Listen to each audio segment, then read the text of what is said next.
Hello, everyone. Welcome to Paradox, Untold Stories from Athletic Directors. I am Dr. Danielle Lapointe, and this is my co-host, Dr. Dustin Smith. We are really excited. We are here today with Doug Loughridge. How are you doing this morning, Doug? Doing great. How are you guys? We're good. Living the dreams, what I like We're, to say. we're good. Before we get started, I just want to thank Ticket Spigot, who is our official sponsor. They make all of our episodes possible. Dustin, I know you've been kind of in a lockdown snow day over there. How are you doing today? I'm good. We've had, this is crazy. Full disclosure, we're recording this on January 27th, which is the 1-year anniversary of our podcast launching. So no other guest that we could have than Doug Loughridge, but we get Doug and there's if you've been to Arkansas, you know there's a historical rivalry between Greenwood and Alma. And the great thing about Doug's at Alma, he's AD at Alma, he used to be the football coach there and was the football coach at Charleston, which is not far from Greenwood. He kind of stayed in this little area, but Doug's had success, won state titles in football, and has transitioned to an athletic director role. And Doug and I talk frequently. And so for any of those people that say they hate Alma or they hate Greenwood, Doug and I work together really well, just trying to do what's best for our schools, obviously, but trying to give kids opportunities to play. So Big Red is what some people may call him. But Doug and I Doug's been doing this for 4 years as an AD. He was the head football coach there at Alma. And so we had interactions based upon football for a while. And then he's transitioned to the administrative role, and we've had opportunities. He knows Willie Spears, who was a guest here on our podcast, and got to have Willie come speak at his school and to his coaches. And but I really admire what Doug's done and Doug's transition to being an administrator in the state of Arkansas and his contributions to continue advancing our profession. He's bought in. He loves what we're doing, and there's crazy days, and we'll explain a couple of those and some stories that Doug has. But I appreciate Doug because he's a friend, not just a colleague. He's a friend and somebody that we bounce ideas off each other quite often. We were talking this morning based upon potential games that we have next week and what that really looks like, and that's part of the AD role. We just start working on schedules and trying to make things fit so kids can participate, kids can play, kids got an opportunity to show their skills off, and our coaches get opportunities to coach, which is what we're about. We're trying to do the stuff behind the scenes, and I think Doug will probably admit he didn't realize all the behind the scenes stuff as a football coach. He maybe had his blinders on and what he had to do for football, but now he's got the whole department and he's got to look at it from a much different lens than what he does now. So Doug, man, I'm excited for you to join us. We've talked about this for a while, and I'm excited to finally get you on here and tell a couple stories, one involving my school for sure, but we'll get to that in a minute. But what I want to ask you, Doug, is tell us what the resume is not going to tell us. We can talk about you being a football coach. We can talk about you being the AD at Alma, and you like to say it's a great day on the A, but let me ask you, what makes Doug tick outside of athletic administration? Well, I myself am a small town guy. You mentioned that coming from Charleston, Arkansas. A lot of people don't know where Charleston is. You got to say it's about 30 miles east of Fort Smith. But, Charleston's known for Dale Bumpers and Denny Flynn. So Dale Bumpers being the governor and what he did for Arkansas politics, and Denny Flynn being the world champion bull rider. And, it's a small town. I have small town roots there. My dad was a auto body repairman, and my mother was a stay-at-home mom. And I'm actually the first person in my family to get a college degree and go on. And the thing that fueled me all through school was football, and just playing the game, and my coaches, the coaches that I had all the way through, and the administrators we had there in Charleston was a football rich environment. And that just fueled me to get into what ended up being my profession. I can remember my dad always telling me, you better learn something to do because you're not going to make money with football. Well, I figured out a way to have a living with football, being a coach. But family man, I Colton, or our lovely wife Kim, who's an administrator here in Alma. She's a principal over at the intermediate school, and she actually followed me in my career. Whenever we first met, she was had just secured a principal job in Springdale, and I was coaching in Charleston at that time as an assistant. And that's an hour and 10-minute drive from each other, so we had to figure out what to do. Well, ended up being I had a good job up there, and I went to work for Daryl Patton in Fayetteville, and we stayed there for 1 year. And by that time, the head coaching job came up at Charleston, which again was my hometown. So we made the wholesale move and took the family and moved down there. So, and then just traveled over to Alma. But have 3 wonderful children. Colton is finishing up his last year at U of A. He actually works with the equipment staff with the Razorback football team. So that keeps him busy. We enjoy following him and going to a lot of the Razorback games. We've went to the BYU game this year, went to the LSU game last year. Those are neat experiences he's getting to see. My daughter Lydia is finished her second year at UFAS. She just got accepted and is moving to Orlando here in about 2 weeks. She got accepted with the Disney College program for an intern. So she's going to live in Orlando for 6 months. So we're going to see how her mom reacts to that. And then Hudson, you'll see him, Dustin, on Monday whenever our boys play over there. He's an 8th grader and plays basketball. He's ate up with all sports, football, basketball, track. So we're a sports family. We're a school family. We're on the go all the time. When we're not on the go, I tell my wife she's the luckiest wife in the world to have me, because I'm not a hunter. I don't golf. I love to go on trips and go places. So we travel. That's kind of what we do. We travel. We buy Jeeps and go 4-wheeling and go Jeep riding. Things like just always. When we're not at a ball game, we're always doing something and doing something with our family, or and just spend lots of time with each other, because we spend so much time away from each other during the week. That's our time to catch up. So let me as I always ask this question about, well, I'm going to start off by saying, does your wife agree that she's the luckiest woman in the world to be married to you? Because I have some people that may argue that. It depends on the day. Whenever she starts getting on to him, I'm like, you don't have the same problems this guy does. He golfs 4 days a week. I don't do that. I said, you're lucky. So I don't think she looks at it the way I do. Right. But I try to sell that to her. Yeah, the story is just whoever tells it. That makes it a better story, right? Yeah. So let's talk about you talk about being in Alma. Let's talk about exactly where Alma is. And we're going to educate you a little bit, Danielle, about what is significant about the city of Alma, Arkansas.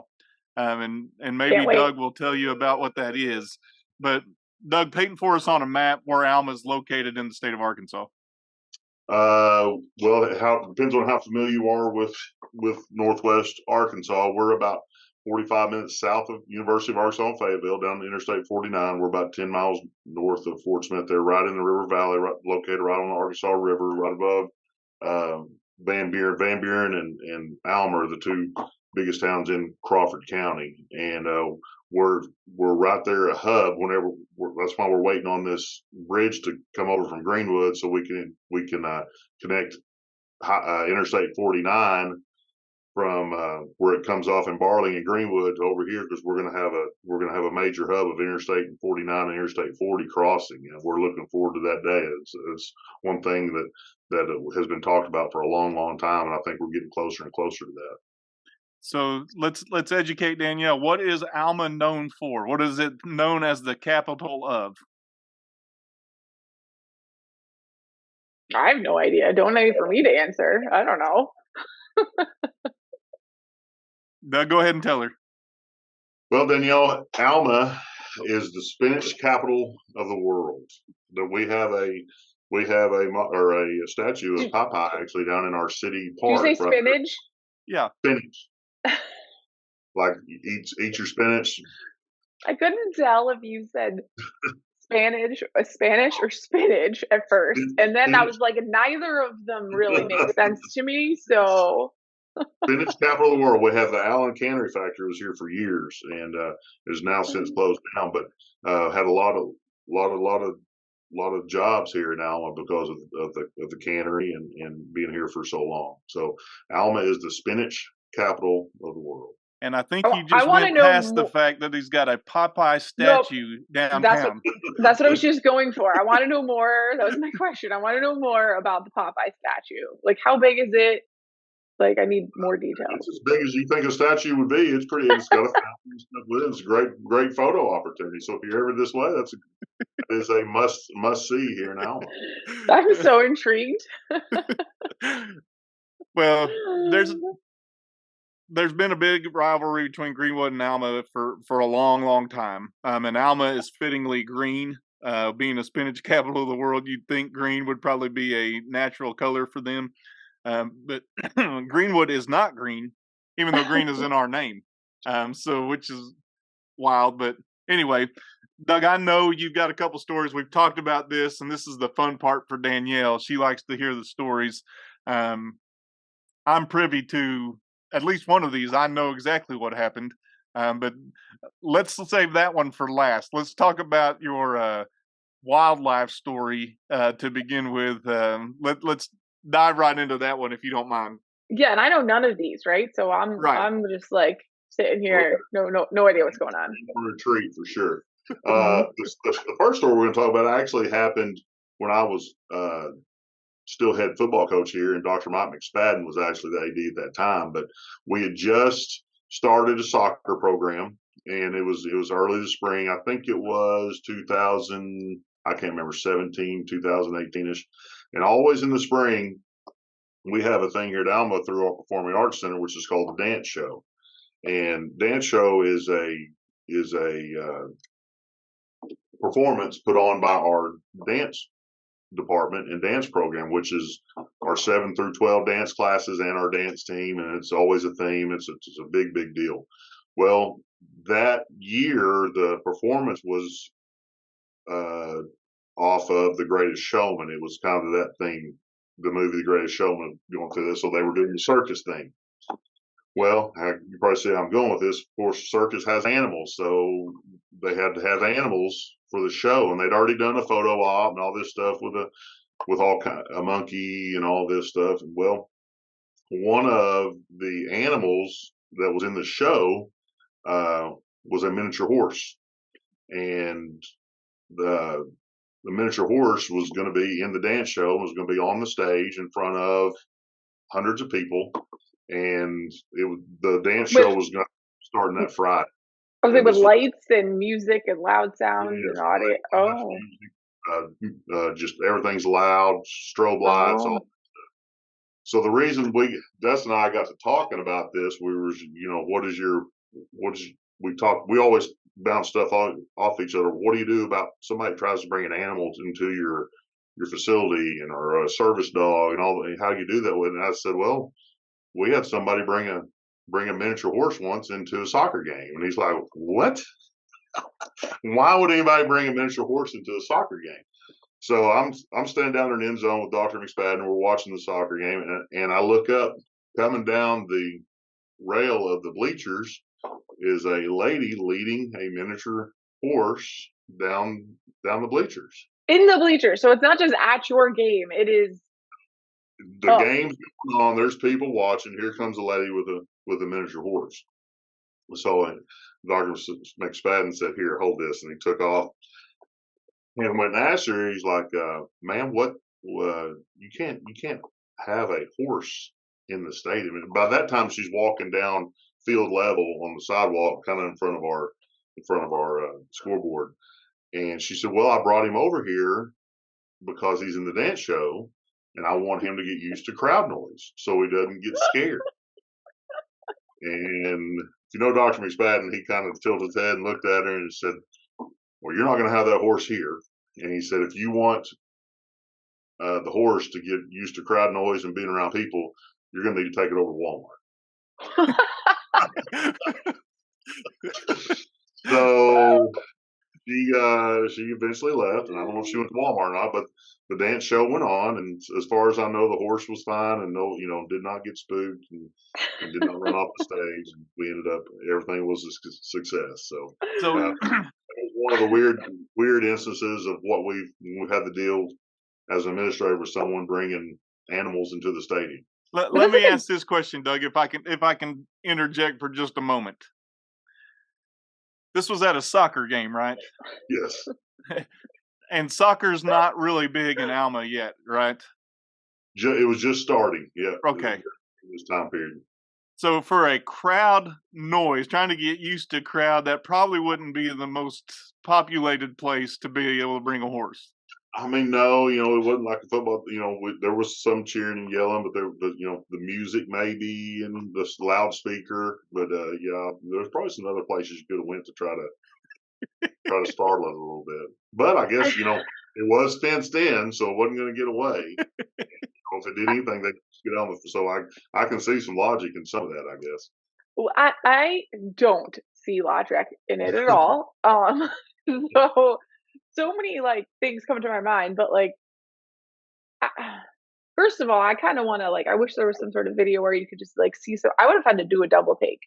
Like, what? Did I just see that correctly? Like, there's a horse in the bleachers, and let's not skim over the fact that the horse was in the bleachers. I grew up with having horses, and I don't even know how I would attempt to get a horse up into the bleachers. Like, I know this is a miniature horse, so it's a little different, but they have hooves like that would slip. They have what? What did you say? They have hooves. Hooves? Yes. Or hooves? Hooves. I'm sticking to my guns. Okay. Hooves. They have hooves. Okay, we'll go with that. It's been a long day. It was kind of on the sidewalk part right there along our bleachers are aluminum and go into the sidewalk. So it's right there on the edge, and then she walked down the sidewalk but still it was in the stadium, and it was right there in front of all of our fans. And their walkway, correct me if I'm wrong, Doug, if I'm picturing this right, is the handicap entrance on the access to the field. So it snakes back and forth. Yeah. So you get to see her just kind of parading this horse on its. We call it the catwalk. It goes back and forth. So you got to go down, up before you ever get down to field level. But it's slippery. It's like not even safe for the animal. Well, it has hooves or whatever you called it. It had hooves, so it was okay. Hooves. No, that's what makes it slippery. So let me ask you this question, Doug. What was your level of shock? I mean, you talked about Dr. McSpadden having the conversation. What conversation happened with you and him before the horse got to you? It was pretty abrupt. I really didn't see what was going on. I'm one of those guys. I'm watching the game, all brought in, and I just seen him take off walking. I didn't realize what was going on. I looked and I said, "That's a horse." Whenever he's already gone, I'm like, "Why is there a horse in the stadium?" And I remember one of the coaches I was standing by there, like, I have no clue. And of course, we didn't know about the dance show theme because they hadn't presented the show yet, so we didn't know the backstory of why there was a horse there. But that was why. I mean, there could be other things that have gone wrong. Like, there's no poop in this story, and that's been a common theme with our animals. So that's a really positive. Let's take that positive away. And I also probably would have been guilty of this. I once had this puppy in the stadium, which we couldn't have dogs.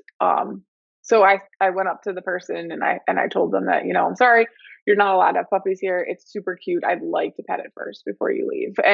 And I probably would have been a similar thing when, if I saw a miniature horse, I would have been like, this thing is adorable. I would like to give them a little pet. Okay, but now you have to go. But believe it or not, that has become, I mean, that's something I have to talk to my ticket taker about and we finally posted signs, service animals only. We had a lady bring a 200-pound Saint Bernard into a soccer game. It's always soccer games, but anyway, a 200-pound Saint Bernard. It is always soccer games. What a nice little call out! It really is. That he was a service animal, and I was like, "What service is he providing?" Well, my question is, with this horse, I mean, we can jump on this Saint Bernard in a minute, but this horse, did you make them exit, or did Dr. McSpadden make them exit the way they came? So did they have to go back up the catwalk to get back out? Backed up the home side because they were parked out front over there. As you know, how our stadium is. You got the visitor side over where all the visitor people park. Right. Behind their bleachers. Well, this was over on the home side. So yeah, she had to go back up the catwalk, back through the front Did gate. they bring a horse trailer, or was it just like hanging I out in the back? didn't see him. I just saw the horse. I saw him going to get her, and he told me what he said to her. So, And we don't know if it went to Walmart or not. Oh man! I mean, what a classic line, though. You might want to take it to Walmart. But if you know Dr. McSpadden, you can exactly hear him saying that. I like that story. That's a fun story. Nobody is hurt that we know of. I mean, was there a saddle on the miniature horse? Like, did kids get to ride this, or was it just for? Can't ride a miniature horse, Dustin. They have to educate you now. Kids can ride a miniature horse. They can ride a miniature horse. No. Yeah, it's not like a miniature poodle or anything like that. I mean, yeah, miniature horses are small. I mean, if I'm thinking, I don't know, maybe that's a question we should be asking. We're skimming right over to how big this miniature horse was, because right now in my head, the Saint Bernard was bigger than the miniature horse. Pretty close. See? A young child could have ridden a miniature horse. They do that in Arkansas all the time. For the monkey, but anyway. I was gonna say, yeah, the monkey, yes. Not a child. And if you've seen The Greatest Showman, there is a rather small individual that's on there that maybe could have ridden said horse. That's true. But you have to have seen that movie. Have you seen it, Danielle? Yes, I have seen that one. Get off me today, Dustin. I'm just asking a question. We're trying to culture you a little bit, and we're doing that with the spinach capital of the world. No, so I'm Doug, you mentioned you. No children on the miniature horse. That could have been a fundraiser, Doug. You could have had a little petting zoo there. You could have had. Or we could do a miniature horse drop and sold tickets for squares and like a bingo. Yeah, the bingo. Make a grid in the bleachers. Where's it gonna go? The fact that soccer had just started and this happened—that's what cracks me up. I mean, soccer.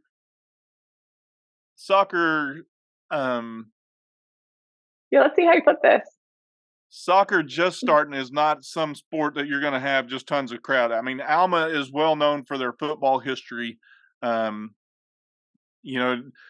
followed in the footsteps of one of the legends in Arkansas named Frankie Vines, who I don't know that they threw a forward pass much, but it was more of a running game kind of deal. But football games were automatically big events. Soccer is on the other extreme. It's not like there's a ton of people that come to soccer games, at least in Arkansas.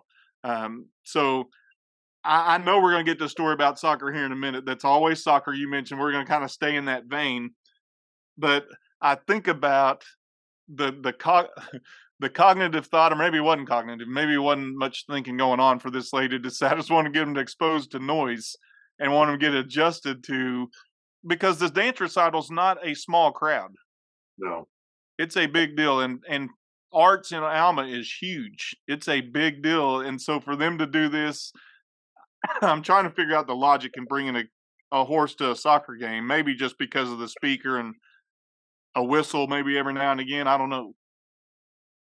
Yeah, and just like I said, in the Performing Arts Center, it is a closed-in venue, and there's a stage and lights, and all those things, and it is a big crowd, enclosed crowd, and a loud crowd. But I don't know. But I guess because I asked Dr. McSpadden, like, what'd you say and what'd she say, and that's what he said. It was they wanted to get used to the sound of being around people, and where it wasn't so skittish for the dance show. Yeah, that is. I mean, just a new environment, I think, is what she was going for, and I like her thought process on trying to get the animal used to it. I don't like that she decided to bring it to a high school soccer game where if anything went wrong, like there could have been so many worse things that occurred there. So I'm glad that did not happen. But I'm also excited to hear about the story that involves Dustin. It doesn't involve me. It involves some of my fans, but we'll get to that. Let me ask this question, Doug. Did you go to the dance performance the next night to see the Yeah, show? the whole school went and saw it, and I did. So then I put it all together. Now it starts to make sense. But how did the horse do? Great. It was great. It's probably one of the best dance shows we ever had. It was really, really neat with all the theatrics. You were the reason it was so successful. You and your soccer game. I mean, did they have an elephant or anything like that? Fire thrower or flamethrower, all that stuff going. It was a big deal. That's awesome. So now let's stay in that vein of soccer, Doug. And I know it was a first. The horse was a first for you. The St. Bernard as a service animal was a first for you.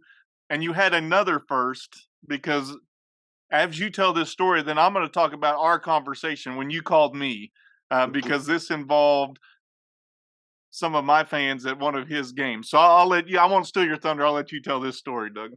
Well, it was a spring soccer game, and it was probably 4 o'clock in the afternoon. We're playing Greenwood, which again, always Greenwood and Van Buren games. We have extra security. We make sure we have SROs and stuff because you just never know what's going to happen. So somebody's going to get mad at each other, and it's usually pretty heated between our fans and their fans. But soccer's pretty easy. You can spread everybody out. But we're standing down there again in the same corner watching the soccer game, and just out of the blue, I see a player upset on the field, and I thought she'd got kicked or something, but they were upset because, I look up and I hear some banging going on in the bleachers, and there is a domestic dispute going on between three adults, 2 males and one female. And by that time, when we look up, somebody said fight, and it's just like at the playground, everybody's running over that way. So we've got our SRO, another SRO, our principals. I'm on our way, our assistant soup. I'm on the way.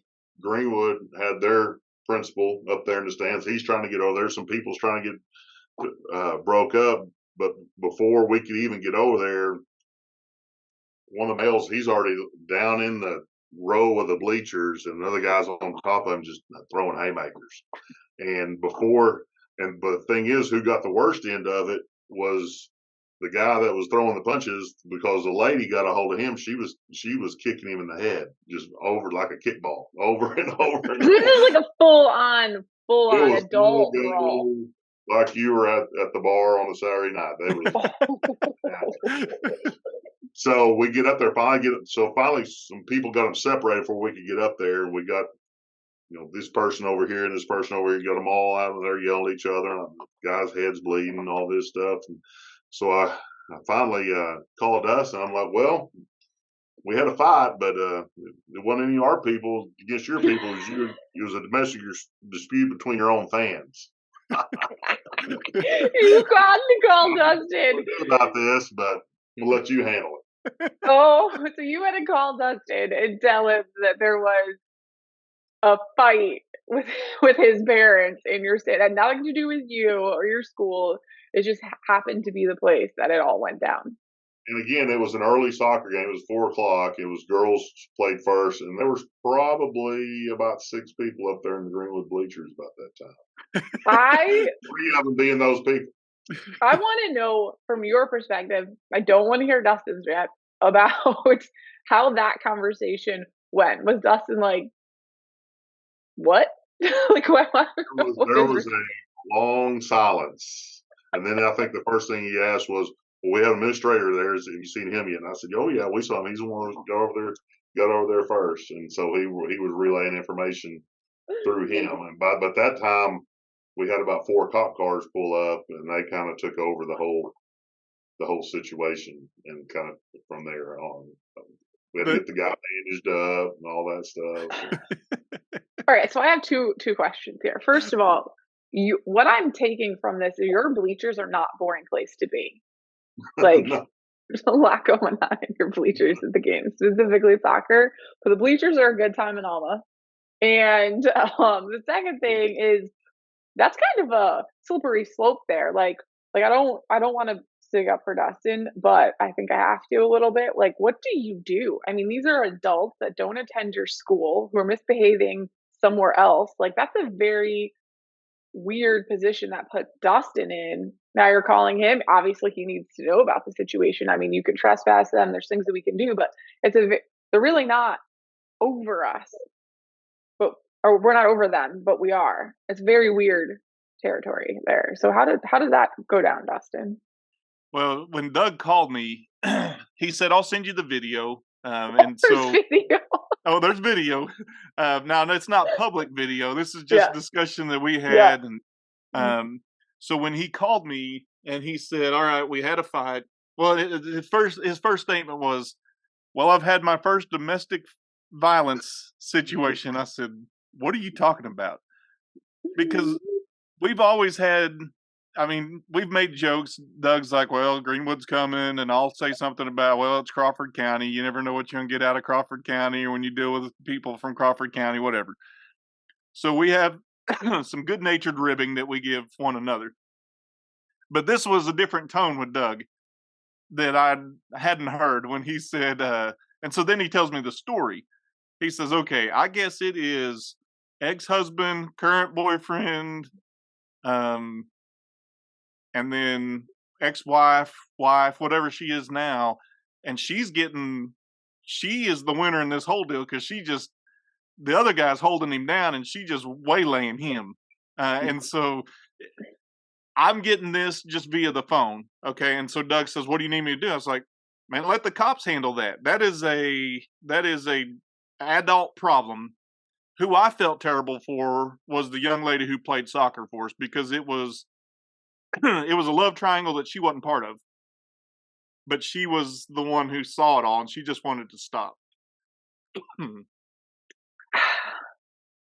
First of all, it's an adult problem, not an adult, but but yeah, that is you don't you get fights with kids and in student section you got to have extra people up there, but I didn't really expect that to go down a parent level, especially when it had nothing to do with the game. It wasn't like there were two parents fighting over their kids or the coach or anything. It was all nothing Well, to do with you. he was the one male was upset because I guess he had warned the lady, said, "Do not bring that guy to a game." And he said, "If he does, I'm gonna." He told her what he would do, and sure enough, she brought the guy with her to a game, and he And did she exactly found what him in this crowd exactly of what he people. said he was going to do. And he A told crowd her of after, six. he told No, you, I I mean, there were six people there. There were three of the six, and one of them was my know. administrator. So four of the six people were part of this situation.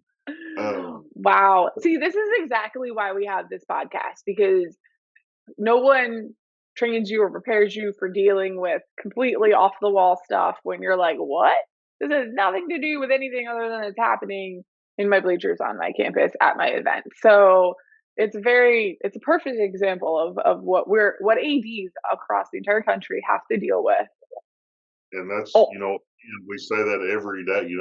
When we walk into the office, we don't know what's going to happen that day. It may be a horse in your stadium. It may be somebody, a domestic dispute in your bleach. But, one thing is for sure is, like Dustin said a while ago, when we said we're already planning for Monday, you got to have a plan. You got to have a plan for everything. You never know what it may happen. It may not, but and that goes back to our crisis plans. What happens if there's a fight there? Who do you have? Who's doing what? And we always try to have SROs there on duty because, like you said, it wasn't two school kids getting in a fight. It was two adults. So now it's a domestic problem. It's a police problem. That's not, yes, it was on our campus, but those were not our people. So yeah, they're going to be arrested. So, it's very important to have the right people at your events to take care of those things because you never know, what you're going to encounter. what was the end result from this? Like, did they get in trouble with your school, Dustin? Do they get like trespass from your school, Doug? Like, I don't even. Yeah, I don't know. Yeah, we handled it on our end that they weren't allowed to be at any more games. The Home or mom could away? go. The two males involved in it weren't allowed to be at games. Whenever we played on the road or at home, because we tried to make the experience the best it could be for the young lady. and she was embarrassed more than anything. And she had to witness that love triangle gone wrong. Um, and I'm telling you, it's Crawford County. It brings out that in people. And so uh, Doug will get a kick out of that. But when Doug actually called me, I think I said that. I think I said after we got done, and he said, "Hey, the police are on the scene. They're taking care of that." I think I said, "Man, you just never know what's going to happen in Crawford County." Um, but reality is, they were disciplined by our school where they couldn't come back to the games, um, and I felt bad. Um, I felt bad because the girl's dad, she wanted him to be able to come to games, but because of the reaction of that situation, we couldn't continue to have that person there. Fortunately, she was a junior, so he had her senior year to be able to come watch games, but he had to sit the rest of that year. That's okay. So I'm just side note for that. I'm just curious about. That's a hard thing to impose, right? Because like, how do you know or not know that they're going to away games? How do you know that's happening? Like, what did you have in place, or was he just like, he just honored it and it wasn't an issue?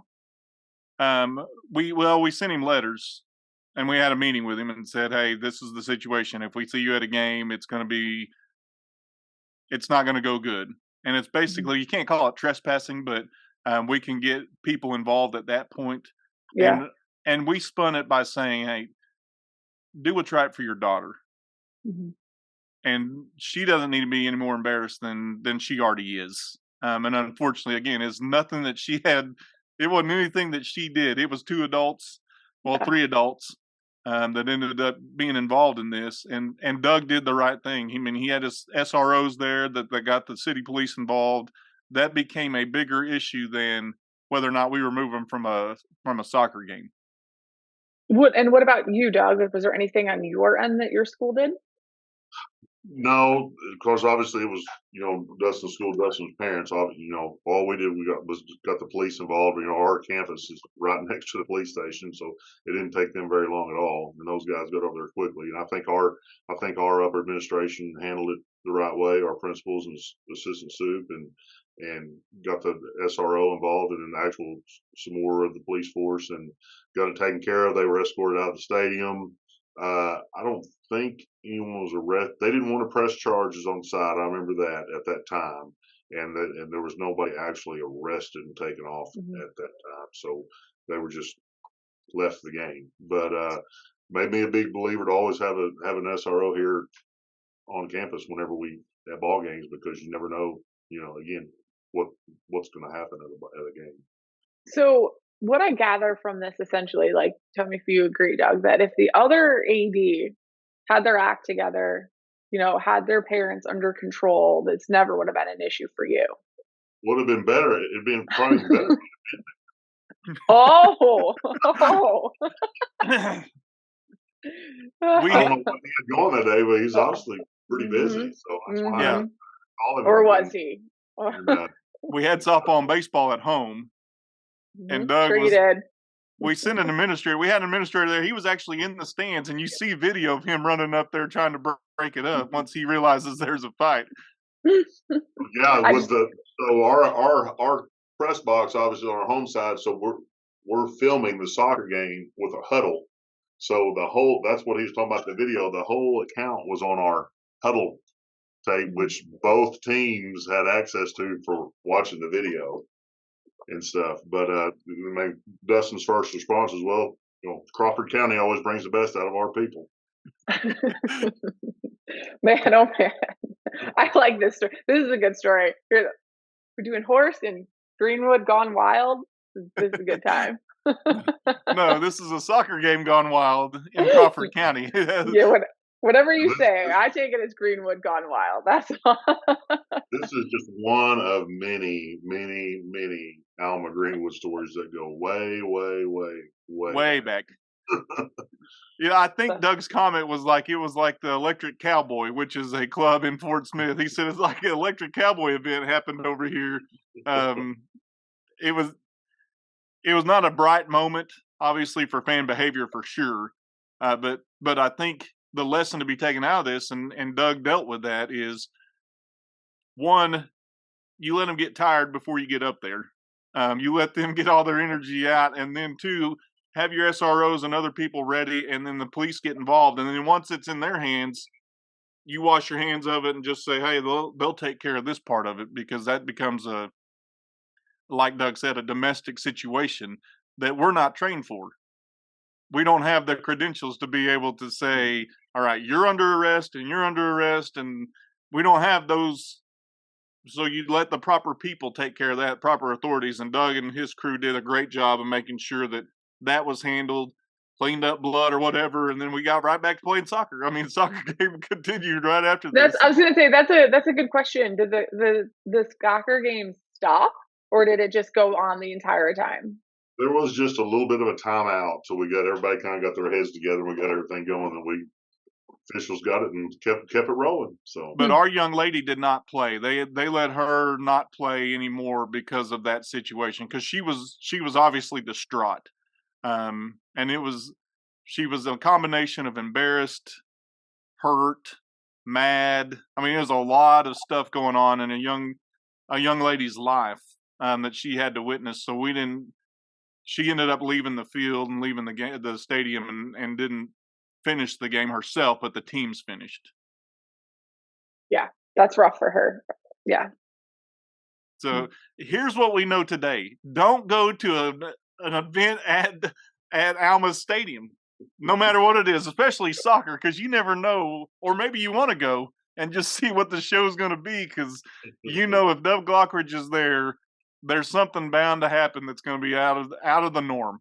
I want to go sit on the top of the bleachers and just be like, "Where's the bleacher show? where is it?" You know it's coming. It's just a boiling water. It just doesn't mix. I mean, since then, Greenwood is not in our football conference anymore, but they're in our conference in all other sports. Football or volleyball, basketball, baseball, all those. So we don't have a relationship still during football season, but we do see each other. And our fans are around each other all through the volleyball and basketball and all those spring sport months. And I will say the rivalry is not what it used to be. There's still, I mean, they still want to beat us and we want to beat them. Don't get me wrong, but it doesn't have the history that it's had. It's particularly because we're not playing football. We play football in junior high, but we're not in the same varsity classification as what Alma is. So we don't play football now.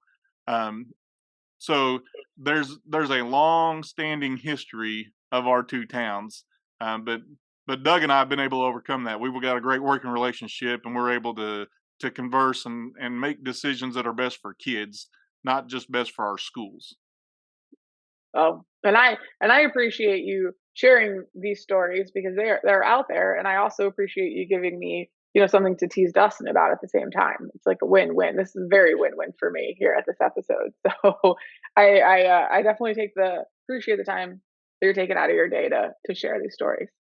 Yeah, Doug, thanks for being on, brother. I'm glad we got it scheduled. I appreciate you being honest and talking about this fun stuff, but also very serious stuff. So I appreciate you jumping on here. Mm-hmm. And like you said, Dustin is a pretty easy target, so he does get a lot of ribbon from me a lot of the times. But no, he is. I appreciate his mentorship that he's helped me with. I jumped into this job really kind of unexpectedly. I wasn't planning on being the AD, or I was still the head football coach when I took over this job. And as you know, you got to find resources, and he was one of the first ones that I had the relationship with, and was able to talk to and get on the phone with him and some other guys here across the state. And he's been a big help and a good person to learn under, and just, talking through these things. These things are funny, but there's things we talk through, 3, 4, 5 times a week that just, what do you do with this? How do you do this? Mm-hmm. Just, that's the only way I think you can learn in this profession. When you think there can't be anything new, boom. There's something new. Yeah, they don't put that stuff in any of the classes whenever you're taking these master's classes or anything. No, they don't. Incidents aren't in there. Mm-hmm. No, they definitely don't tell you about these things. So, well, thank you very much for sharing these stories, and you continue to monitor those bleachers, Dustin. You get your fans under control. I got them. We're better now, I hope. Okay. And we thank you, again to both of you for sharing your stories, but also to Take It Spigot, who is our sponsor and makes all of these episodes possible. And we will be back next week with another episode.